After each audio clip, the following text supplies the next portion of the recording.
Апталық жұлдыз жорамал. Тоқты, ешкімнің қолдауынсыз қиын жұмыстың шешімін табасыз. Сіздің тың идеяңыз тығырықтан шығуға көмектеседі. Бастысы аз қаржы жұмсаңыз. Торпақ, қай істе болмасын асығудың қажеті жоқ. Оның орнына ойланып, әр істі ой елегінен өткізген дұрыс. Жұлдыздар денсаулыққа көңіл бөлуге кеңес береді. Егіз, апта жақсы басталады, ойын-сауық кештерге барып, уақытты қызықты өткізесіз. Отбасыңызға қиындық орын алады, абыржымаңыз, апта соңында бәрі ретке келеді. Шаян, жұмыста, жеке өмірде де тың өзгерістер орын алады. Апта соңында алыс сапарға шықпаған жөн. Сенбі және жексенбі күні отбасыңызбен бірге болыңыз. Арыстан, үміт артқан адамның көңіліңіз қалады. Алайда апта барысында жаңа жұмыс бастап, жетістікке жетесіз.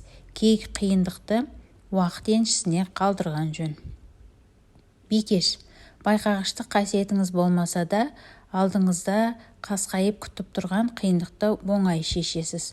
Құдды жаныңызда періште көмектесіп жүргендей әсерде боласыз. Таразы, өзіңізді техникалық жабдықтан аулақ ұстаған абзал. Кешкі уақытта таза ауада серуендеп өткізіңіз. Табиғат аясында өмірден ләззат алыңыз. Саршаян, сүйіктіңіз сізбен бұрынғыдан да екі есе көп көңіл бөлуді талап етеді.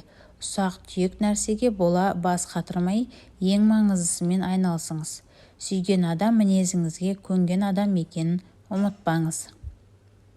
Мерген, ескі достармен кездесу өткенге құрмет көрсетудің бір белгісі. Қызықты және тағдырды шешетін кездесулер күтеді. Сенбіге маңызды кездесу жоспарламаған жөн.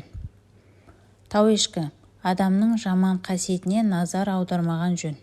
Достарыңыздың арасында бір қалыпты болғанмен, отбасыңызда түсініспеушілік орын алуы ықтимал. Суғиғыш, апта жақсы жаңалықтармен басталады. Қарыз жағынан қиындықтар тууы мүмкін. Ақшаны үнемдеп жұмсаңыз. Жақындардан да көмек болмай әбігерге түсесіз, бірақ бәріне түсіністікпен қарау керек. Балық, ойдағы қыруар қарыздан құтылуды уайымдап, бойды күйзелісмеңдеп кеткені анық. Мұнша психологиялық қысым түсірмей, тиісті орынға барып жағдайды түсіндірген абзал.